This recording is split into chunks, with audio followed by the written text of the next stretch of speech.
नमस्कार बच्चों। आज हम लोग बात करने वाले हैं वायरस की। वायरस, ब्रियॉन, प्रियॉन, इन सब चीज़ों के बारे में हम लोग चर्चा करेंगे। तो आज का जो हमारा टॉपिक रहेगा वो रहेगा किसको लेकर के? वायरस को लेकर के। इसके अलावा एक शब्द आप लोगों ने सुना होगा, ब्रियॉन, उसको लेकर के। इसके अलावा एक और शब्द होता है प्रियॉन, वो भी है। और साथ साथ में हम लोग यहाँ पर लाइकेन भी पढ़ लेंगे। ठीक है, तो लाइकेन को तो मैं आपको लास्ट में बता ही दूंगा, छोटा सा टॉपिक है। मेन जो हमारा टॉपिक रहेगा वो वायरस, ब्रियॉन और प्रियॉन को लेकर के रहेगा। ये कुछ इंपॉर्टेंट टॉपिक हैं जिन्हें आज हम लोग कवर करने वाले हैं प्रॉपर नीट एग्जाम के लिए। और एनसीईआरटी, बिल्कुल बिल्कुल एनसीईआरटी पर फोकस करके हम लोग चर्चा करेंगे। तो सबसे पहले आप हेडिंग डाल दीजिएगा वायरस। सबसे पहले हम लोग वायरस की बात कर लेते हैं कि वायरस में बेसिकली हम लोगों को क्या स्टडी करना है, क्या इसके ऊपर क्वेश्चंस बन सकते हैं। सबसे पहले तो इसके क्लासिफिकेशन स्टेटस की बात करें कि इसको कहां रखा गया है। क्लासिफिकेशन स्टेटस क्या है इसका? अब देखो भाई, क्लासिफिकेशन की जब हम बात करते हैं तो 5 किंगडम क्लासिफिकेशन ही सबसे इंपॉर्टेंट माना जाता है। 5 किंगडम क्लासिफिकेशन में जो किंगडम मोनेरा है, किंगडम प्रोटिस्टा है, किंगडम फंजाई है, एनिमेलिया है, प्लांटिया, इनमें से इसको कहाँ रखा गया है? विटेकर के 5 किंगडम क्लासिफिकेशन में ना इनको जगह ही नहीं दी, लत मार के बाहर भगा दिया, चलो निकलो यहाँ से, तुम लोगों की कोई जगह नहीं है। कुल मिलाकर के आर एच विट्टाकर ने ए सेलुलर ऑर्गेनिज्म को कोई भी जगह नहीं दी है। ध्यान रखिएगा, जितने भी ए सेलुलर हैं, वायरस को भी ए सेलुलर ही माना है इन्होंने, और है भी वो। ए सेलुलर ऑर्गेनिज्म जो है उनको प्लेस ही नहीं किया गया है, are not placed in Whittaker's 5 kingdom classification. Whittaker का जो 5 किंगडम क्लासिफिकेशन है उसके अंदर ए सेलुलर ऑर्गेनिज्म को जगह ही नहीं दी। ए सेलुलर ऑर्गेनिज्म जैसे वायरस, ब्रियोड, प्रियॉन, ये सब ए सेलुलर में आते हैं।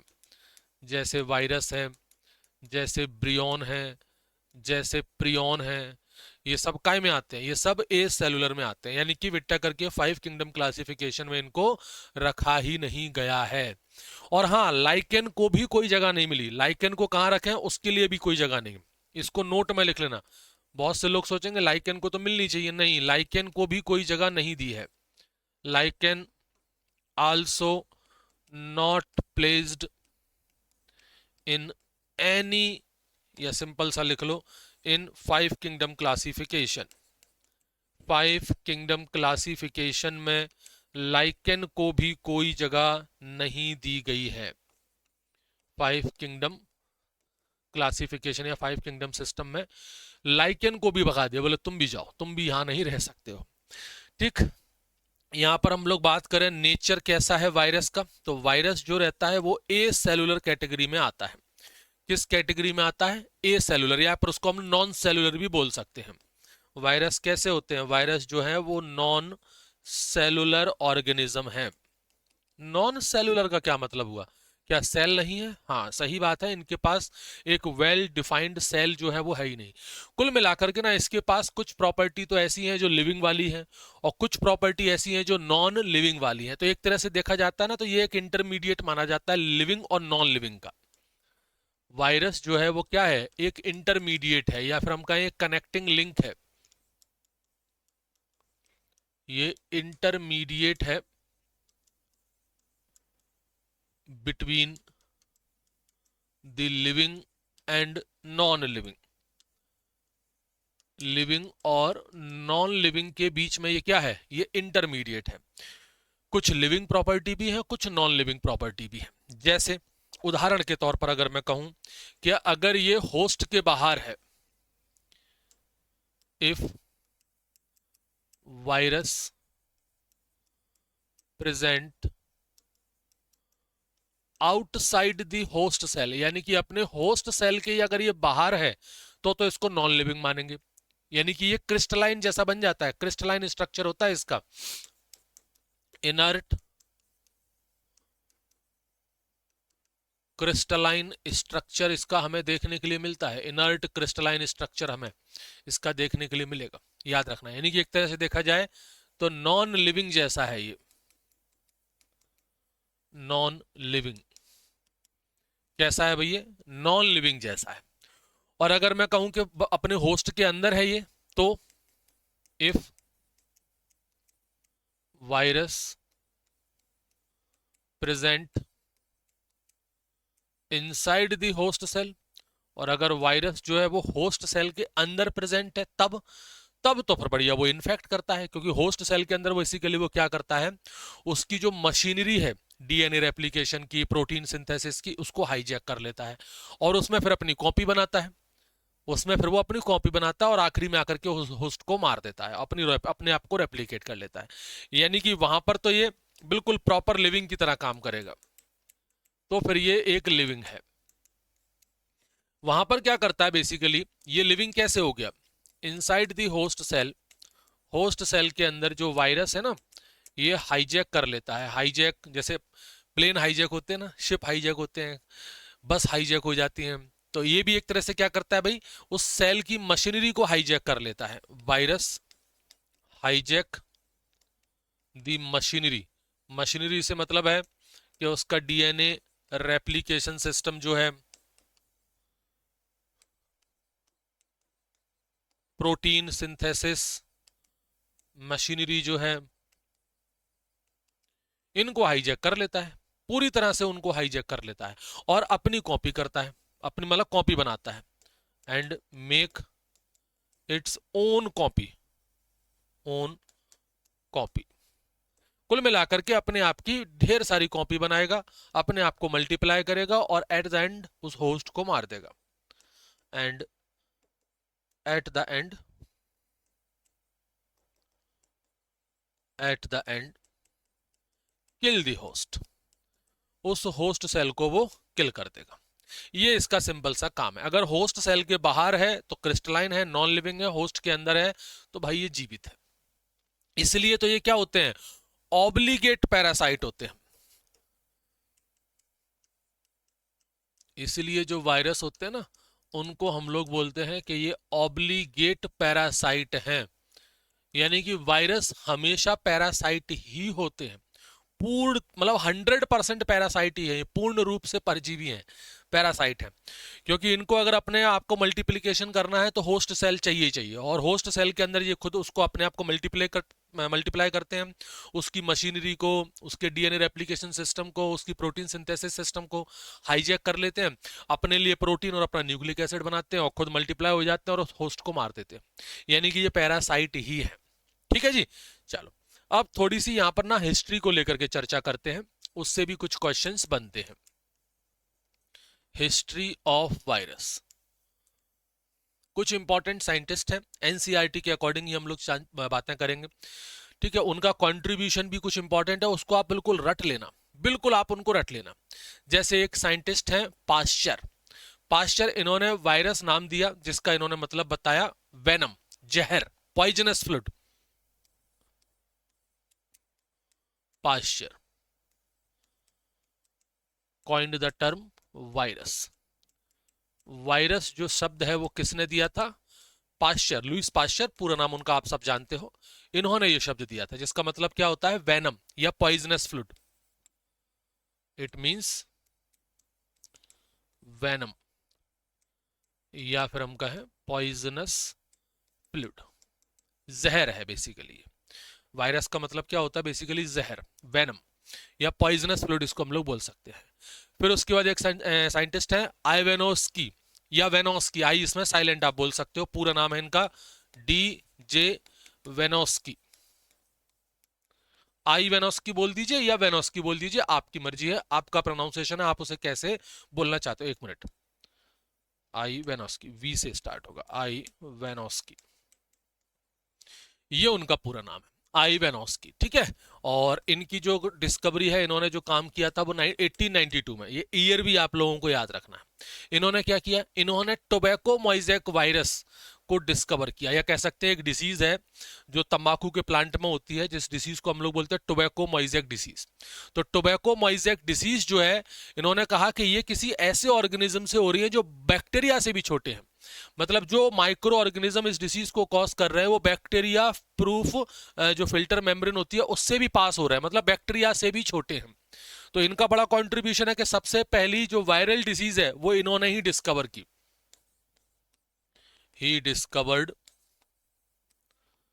First virus disease. ऐसा नहीं है कि वायरस डिसीज इससे पहले नहीं थी, इससे पहले बहुत वायरस डिसीज थी।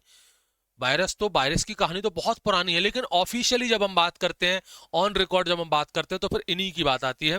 और वो वायरस डिसीज कौन सी है? टोबैको मोइजैक डिसीज, वो ये है।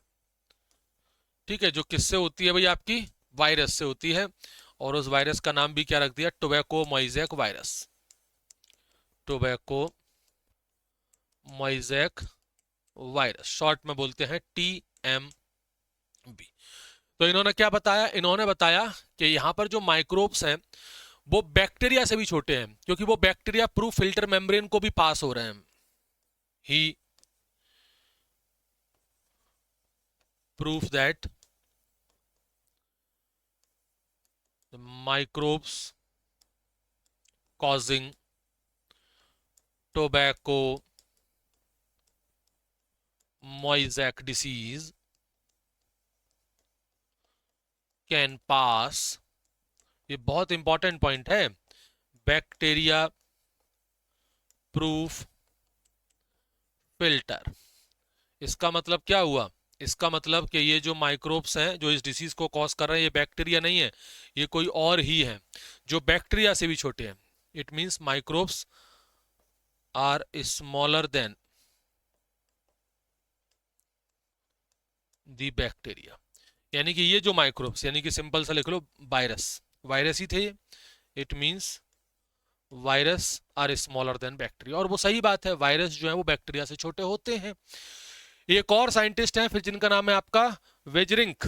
नाम सुने कभी? वेजरिंक, MW वेजरिंक, MW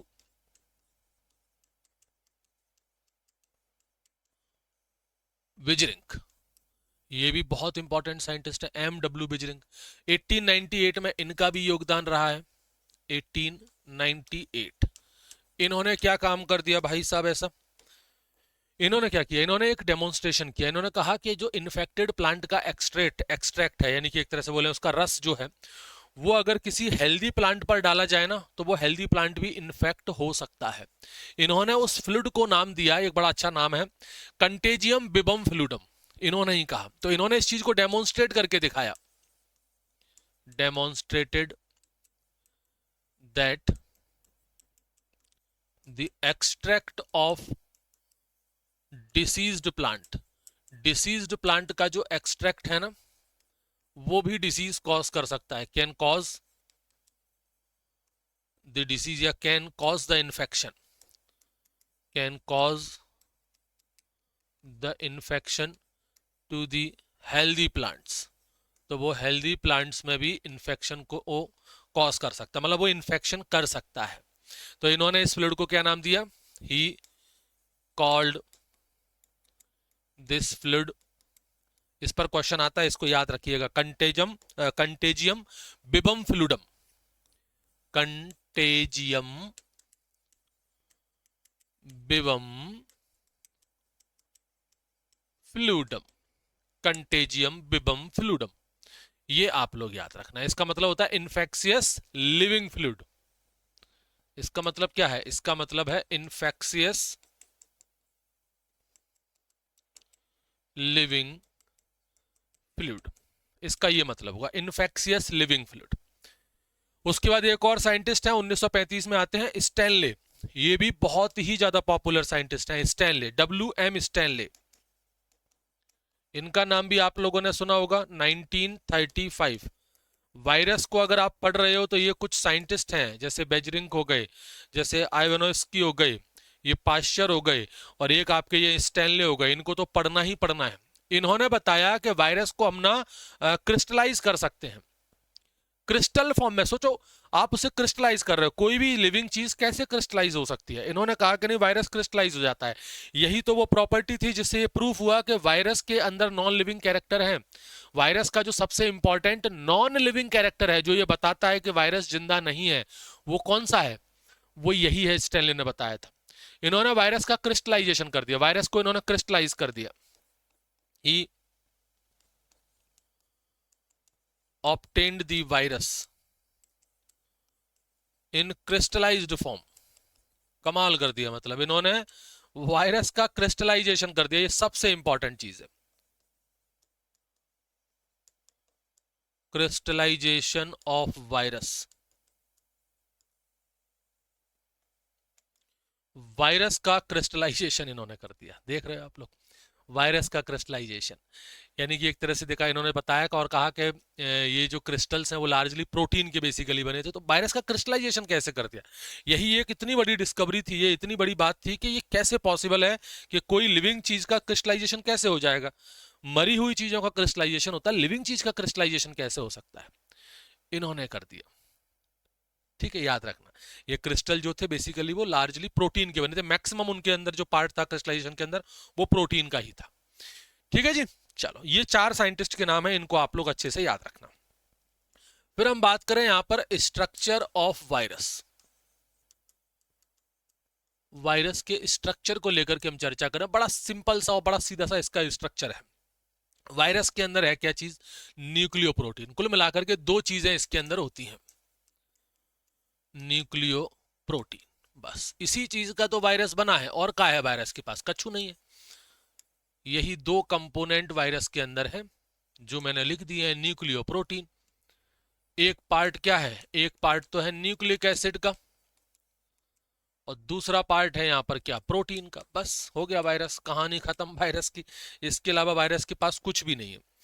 अब यहां से क्या क्वेश्चन बनते हैं, न्यूक्लिक एसिड। न्यूक्लिक एसिड यही उसका जेनेटिक मटेरियल है और ये कोई एक ही प्रकार का हो सकता है, या तो डीएनए आरएनए, दोनों तो कभी हो ही नहीं सकते, नामुमकिन है। यही है उसका जेनेटिक मटेरियल। ठीक है, और केवल एक ही टाइप का प्रेजेंट होता है, only one type is present. केवल एक ही टाइप का, या तो प्रेजेंट होगा डीएनए या तो प्रेजेंट होगा आरएनए। कोई एक ही प्रेजेंट होगा, या तो डीएनए प्रेजेंट होगा या आरएनए, दोनों कभी हो ही नहीं सकते। इस चीज को चाहो तो लिख लो, both DNA and RNA never present together in any virus. दुनिया का कोई भी अभी तक ऐसा वायरस नहीं खोजा गया जिसमें डीएनए आरएनए दोनों हो। या तो उसके पास डीएनए होगा या आरएनए होगा, कोई भी एक हो सकता है, कोई भी एक, दोनों साथ में कभी नहीं होते हैं। और यही जेनेटिक मटेरियल एक्चुअल में इन्फेक्शन कॉज करता है, एक्चुअली इन्फेक्शियस यही है, एक्चुअल में इन्फेक्शन यही कॉज करता है, causes the disease. Disease cause करने वाला अगर कोई वायरस के अंदर पार्ट है तो वो ये न्यूक्लिक एसिड है, इसी से एक्चुअल में इन्फेक्शन होता है। दूसरा इसके अंदर हम बोल रहे हैं प्रोटीन। प्रोटीन बेसिकली इसको प्रोटेक्ट करने के लिए है, ये बेसिकली एक प्रोटीन का केस बनाता है जिसको अपन लोग कैप्सिड बोलते हैं, कोट जिसको अपन बोल सकते हैं, प्रोटीन कोट जिसको हम लोग बोल सकते हैं कि कैप्सिड। अब भाई वायरस है, सॉरी ये वायरस का जो डीएनए मटेरियल है, सॉरी जेनेटिक मटेरियल है, डीएनए आरएनए जो भी है, उसको प्रोटेक्ट करने के लिए भी तो कुछ चाहिए ना, कवरिंग वगैरह, तो वो कैप्सिड होती है। वो कैप्सिड जो है वो इसको प्रोटेक्ट करता है। इसके अंदर छोटी छोटी सब यूनिट होती हैं जो कैप्सोमियर कहलाती हैं। ठीक, तो जैसे मान लीजिए मैं उदाहरण के तौर पर कहूं कि ये मान लीजिए वायरस का डीएनए है, क्या कर दिया ये मान लीजिए डीएनए, डीएनए आरएनए जो भी आप बोलना चाहो वो है, और इसकी कवरिंग होनी चाहिए हमेशा।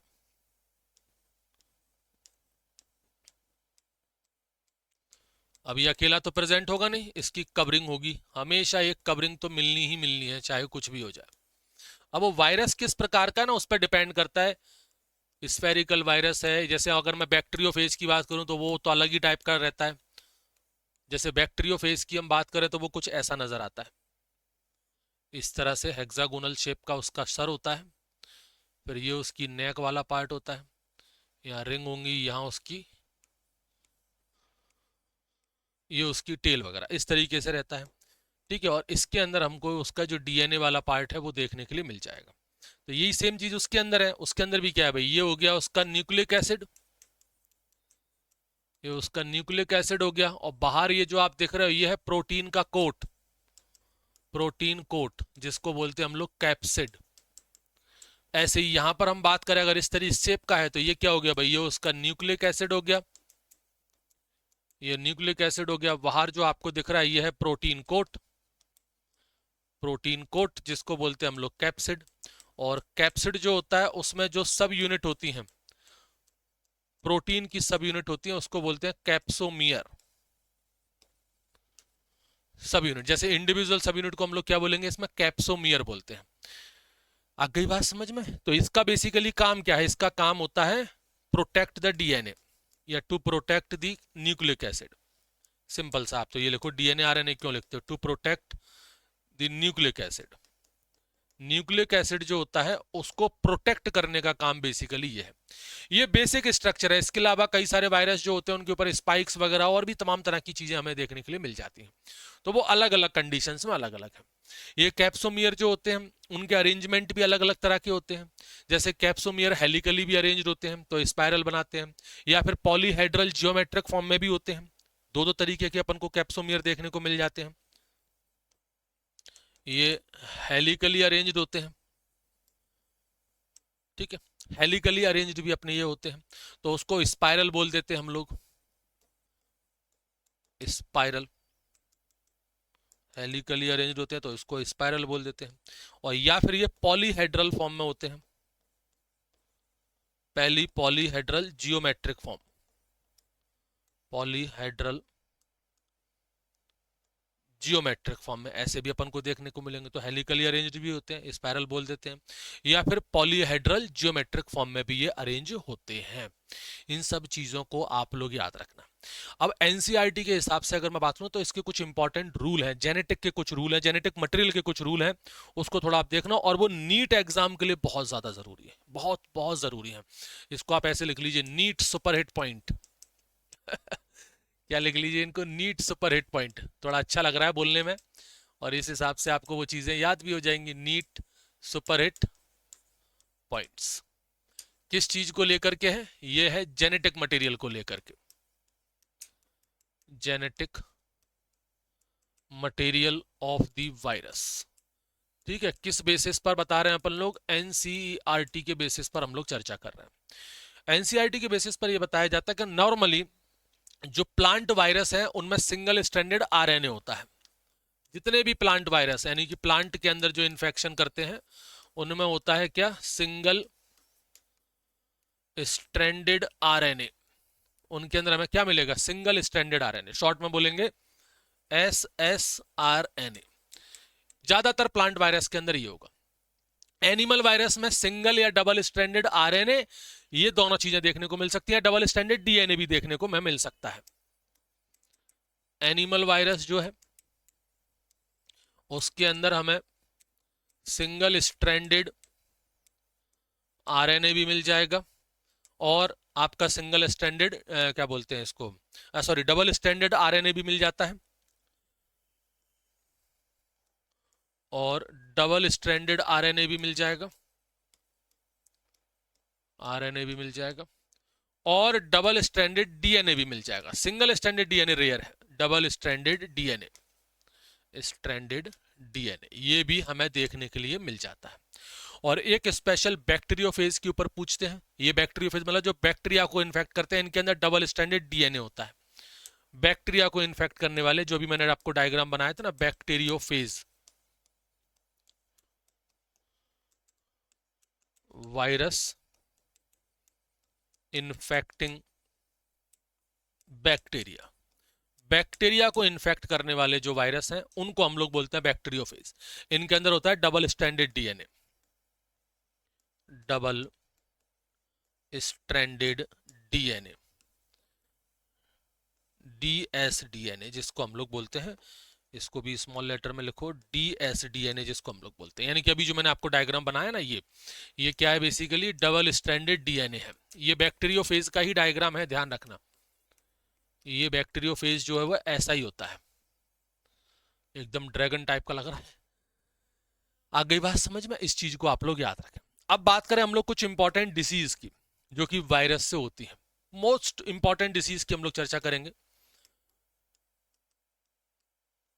Diseases caused by the virus, सबके अंदर होती हैं। जैसे सबसे पहले हम लोग इंसानों की बात करें, ह्यूमन, तो हमारे अंदर तमाम तरह की बीमारियां हैं, तमाम तरह की बीमारियां जो होती हैं, जैसे mumps, small pox, large pox, herpes, influenza, AIDS, ये सब क्या है भी आपकी? मम्प्स, स्मॉल पॉक्स, ठीक है, और आपका हर्पीस वायरस है, इन्फ्लुएंजा है, और एड्स है, एटसेट्रा कर देना। ये कुछ पॉपुलर हैं आपके पास जो मैंने आपको बताया। ऐसे ही हम बात करें यहां पर प्लांट की, प्लांट के अंदर भी तमाम तरह की डिसीजेस है, बहुत सारी डिसीज है प्लांट के अंदर, वो सिम्टम्स पे डिपेंड करता है। जैसे जैसे मोइजेक डिसीज, तमाम तरह की मोइजेक डिसीज अलग अलग प्लांट्स में हमको देखने के लिए मिल जाएंगी। मोइजेक डिसीज, मोइजेक डिसीज होता है, ये बेसिकली डिजाइन बना देता है। एक लीफ रोलिंग एंड कर्लिंग होता है, लीफ रोलिंग एंड कर्लिंग, इसमें पत्तियां जो है वो रोल हो जाती हैं और कर्ल हो जाती हैं, पत्तियां मुड़ जाती हैं, वो होता है। एक येलोइंग और वेन क्लियरिंग होता है, पत्तियां पीली पड़ती हैं, वेन क्लियरिंग, वेन्स जो होती हैं पत्तियों पर वो बिल्कुल साफ साफ नजर आने लगती हैं। ये भी अलग अलग प्लांट में देखने को मिलेगा।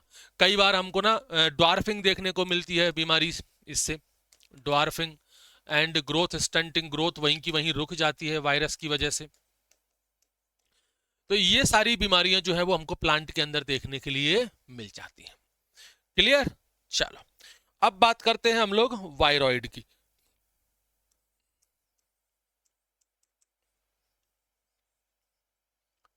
अब अगला जो टॉपिक है हमारा वो है वायरॉइड। ये वायरस से ही छोटे, मतलब ये मान करके चलो कि वायरस फिर भी बड़ा है, उससे भी छोटा होता है आपका वायरॉइड, ठीक है। वायरॉइड स्मॉलर देन दी वायरस, मतलब हम लोग सोच रहे थे कि बैक्टीरिया से छोटा क्या ही होता होगा, तो बैक्टीरिया से छोटा वायरस, और वायरस से भी छोटा कौन? वायरस से भी छोटे होते हैं वायरॉइड, वायरस से भी छोटे होते हैं। इनकी डिस्कवरी की थी टीओ डीनर ने, टीओ डीनर ने की थी 1971 में, याद रखना। डिस्कवरी ऑफ वायरॉइड्स, वायरॉइड्स की जो डिस्कवरी है वो साइंटिस्ट है टीओ डीनर, इन्होंने 1971 में की थी।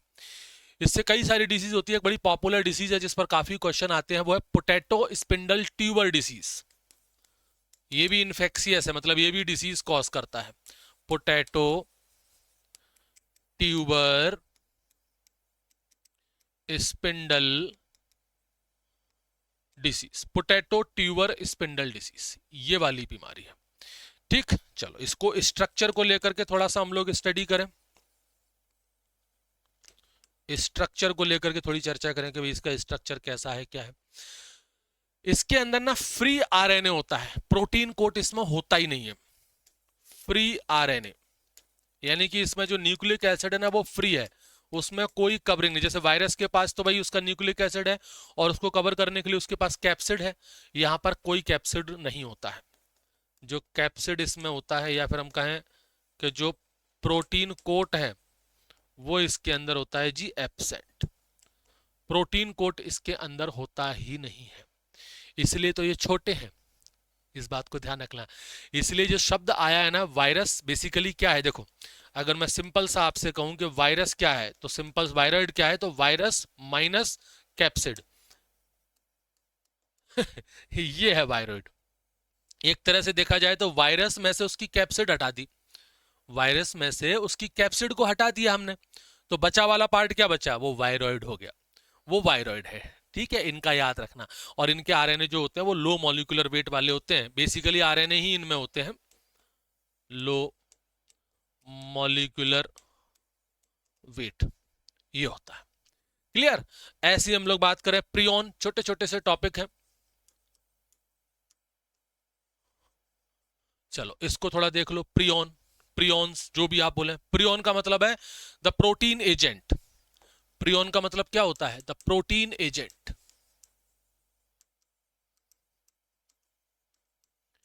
Protein agent. ये भी डिसीज कॉज करते हैं, बिल्कुल ये भी डिसीज कॉज करते हैं। देखो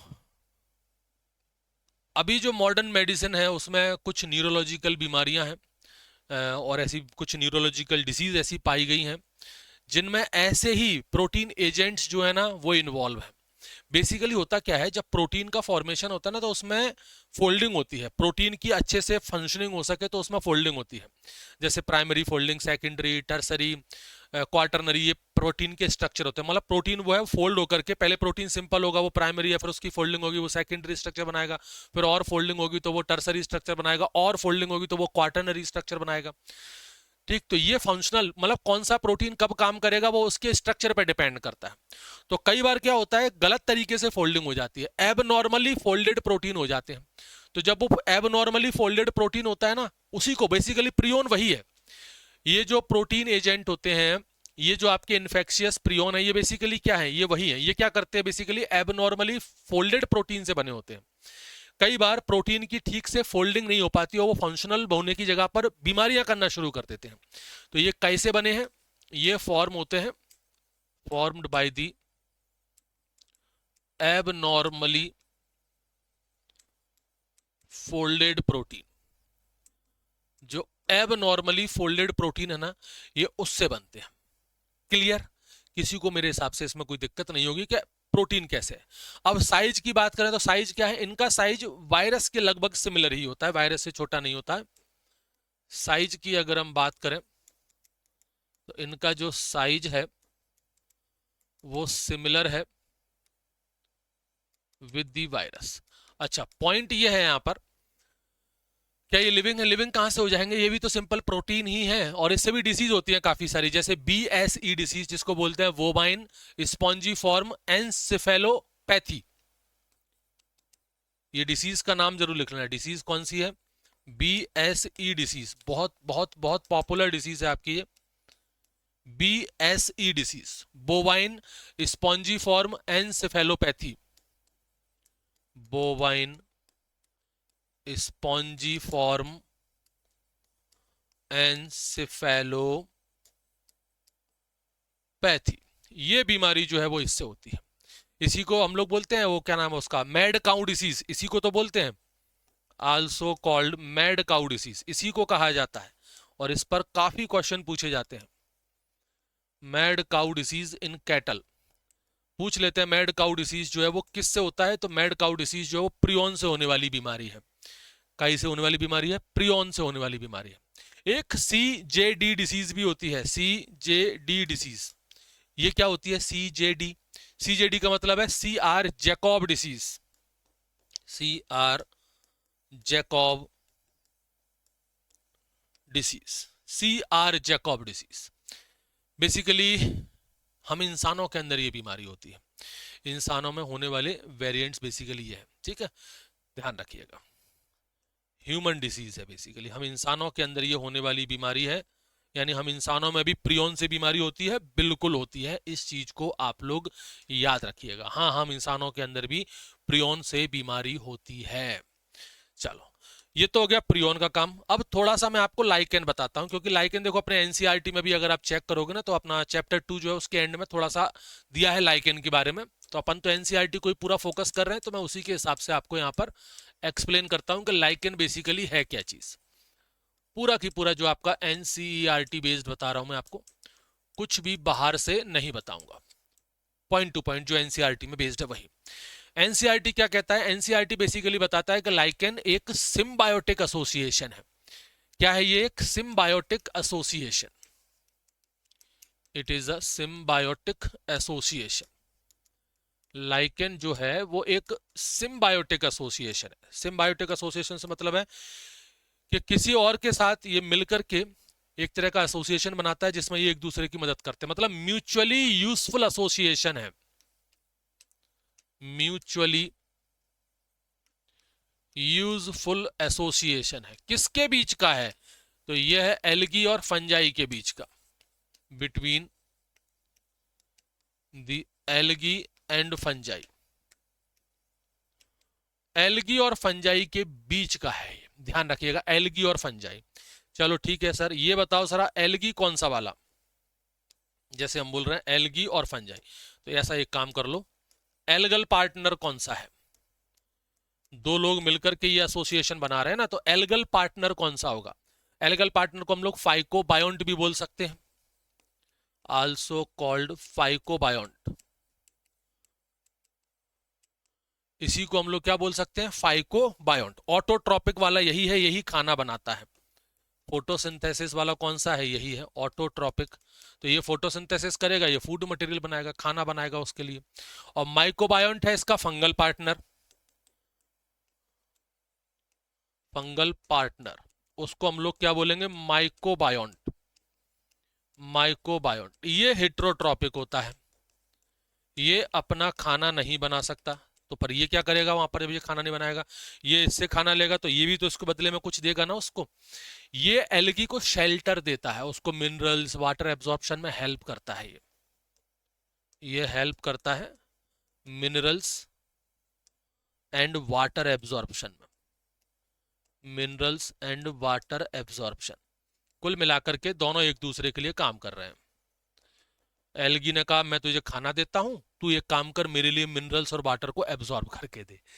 इनका रिलेशनशिप इतना क्लोज होता है, अगर आप नेचर में लाइकेन को देखेंगे ना, तो बता ही नहीं पाएंगे कि ये दो अलग अलग ऑर्गेनिज्म है।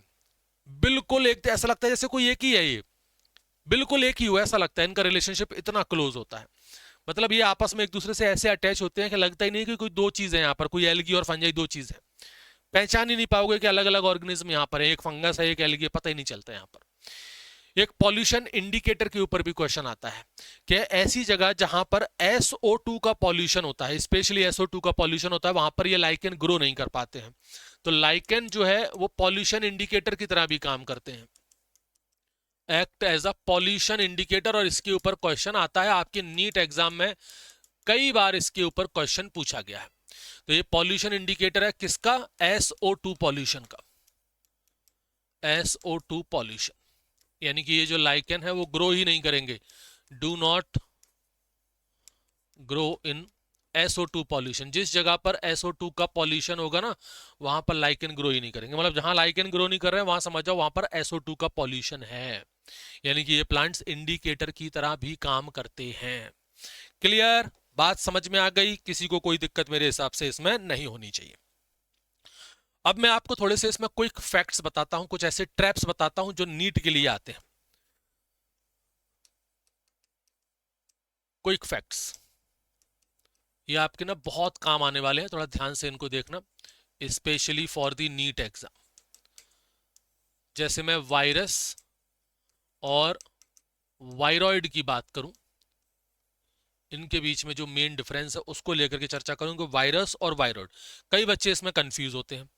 जैसे वायरस क्या है भाई? वायरस में न्यूक्लिक एसिड होगा, न्यूक्लिक एसिड होगा, न्यूक्लिक एसिड में या तो डीएनए होगा या फिर आरएनए होगा, कोई एक ही चीज होगी, दोनों जीवन में कभी नहीं हो सकती।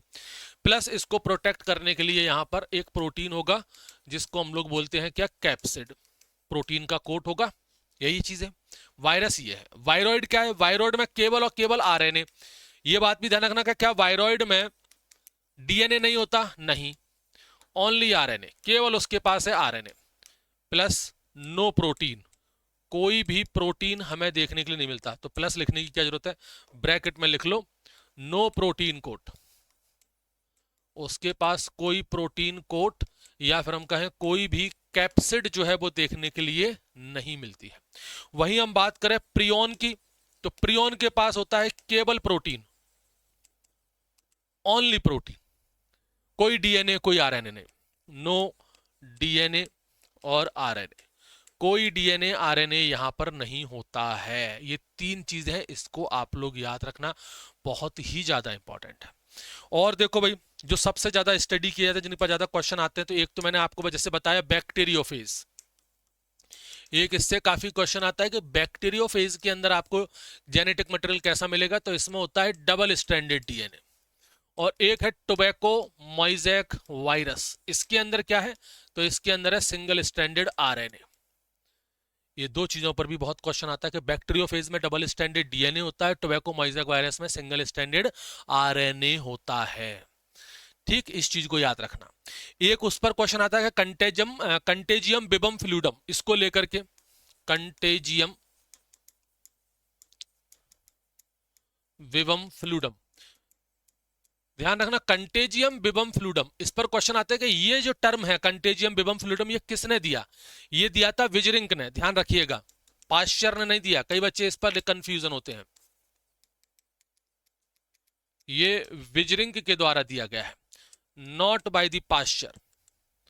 ठीक है, not by the Pasteur, Pasteur के द्वारा नहीं दिया गया, ये विजरिंक के द्वारा दिया गया है। ये बड़ा इंपॉर्टेंट पॉइंट है, तो बाबूजी इसको आप लोग याद रखिएगा। क्रिस्टलाइजेशन के ऊपर क्वेश्चन आता है, क्रिस्टलाइजेशन किसने किया वायरस का? क्रिस्टलाइजेशन ऑफ वायरस, ये टू द पॉइंट वाली चीजें बता रहा हूं मैं आपको, इसमें याद रखिएगा स्टैनले। अभी बताए थे आपको स्टैनले, इनका नाम याद रखना स्टैनले, ये भी बहुत ही ज्यादा इंपॉर्टेंट है। एक पांचवी चीज जो बच्चे अक्सर पूछते हैं, क्या सर बैक्टीरिया को हम लोग एंटीबायोटिक से मार सकते हैं? तो क्या एंटीबायोटिक वायरस को नहीं मार सकती? एंटीबायोटिक अफेक्ट्स ऑन वायरस, बताओ भाई इसके बारे में। क्या एंटीबायोटिक वायरस पर अफेक्ट करती है? एंटीबायोटिक का वायरस पर कोई असर नहीं होता है, ध्यान रखना, नो, कोई असर नहीं होता है, एंटीबायोटिक नहीं कर सकती हैं। Antibiotics do not affect on viruses. उसका कारण माना जाता है क्योंकि एंटीबायोटिक्स, देखो एंटीबायोटिक्स या तो सेल वॉल पर काम करेगी या उसकी जो मेटाबॉलिक एक्टिविटी है उस पर काम करेगी, और वायरस के पास ना तो सेल वॉल है ना उसके पास कोई मेटाबॉलिक एक्टिविटी है, because virus lacks cell wall. ना तो उसके पास सेल वॉल है, जैसे मान लो पेनिसिलिन है तो वो सेल वॉल पे काम करे, तो सेल वॉल भी नहीं है, और कोई दूसरी और है तो वो मेटाबॉलिक एक्टिविटी पे काम करेगी, तो इसके पास कोई मेटाबॉलिक एक्टिविटी भी नहीं है। एंड मेटाबॉलिक एक्टिविटी, और कोई मेटाबॉलिक एक्टिविटी भी उसके पास नहीं होती है, तो ना वायरस के पास अपनी सेल वॉल है ना ही कोई मेटाबॉलिक एक्टिविटी है। क्लियर हो गया? इन सब चीजों को आप लोग याद रखना, ये बहुत ही ज्यादा इंपॉर्टेंट चीजें हैं और इनके ऊपर क्वेश्चन बनते हैं। ठीक है जी, चलो तो मिलते हैं फिर नेक्स्ट लेक्चर में नए टॉपिक के साथ। जय हिंद, जय भारत।